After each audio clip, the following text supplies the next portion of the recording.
আমি যখন দিদির বাড়ি যাচ্ছিলাম তখন 12:30 নাগাদ হবে। বাইরেটা ঠিক এতটাই সুন্দর হয়েছিল, কি ভালোটাই না লাগছে। গিয়ে দেখি প্রসাদ খাওয়া শুরু, তার সঙ্গে চলছে গল্প, আড্ডা, আর কি সব সবাই প্রসাদ খেতে চলে এসেছিলো। তারপর মায়ের যাবার সময় দিদি বরণ করে নিচ্ছে, কিন্তু মনটা তো খারাপ হওয়া স্বাভাবিক ব্যাপার। তারপর মা বরণ করে নিচ্ছে। তারপর সিঁদুর খেলা, তো সিঁদুর খেলা শুরু হয়ে গেছিলো। সবাই সবাইকে সিঁদুর পরিয়ে দিচ্ছে। তারপর দিদি মায়ের সামনে আরতি করছিল, খুব সুন্দর আরতি করছিল। তো সবাই দেখছে। তো মা যখন চলে যাচ্ছে আমাদের সবার খুব কষ্ট হচ্ছিল।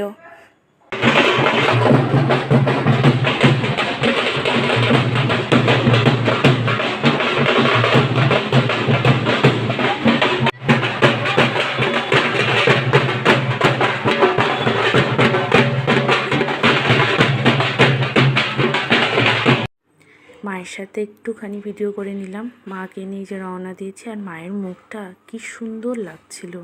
চারিদিকটা যেখানে আমরা বিসর্জন যেতে নিয়ে এসেছি কি সুন্দর। এই যে মাকে এখন 7 বার ঘোরানো হচ্ছে, সবাই মাকে নিয়ে 7 বার ঘোরাচ্ছে। সবারই মনটা খারাপ। এই কয়দিন খুব আনন্দ করেছি। আসছে বছর আবার হবেই, অপেক্ষায় থাকবো। আবার সে 1 বছরের অপেক্ষা। তো মা, তুমি সবাইকে খুব ভালো রেখো, সুখে রেখো। তোমরা সবাই আমার পাশে থেকো, আমার চ্যানেলটি সাবস্ক্রাইব করো, আমার ভিডিওটি দেখো, লাইক করো।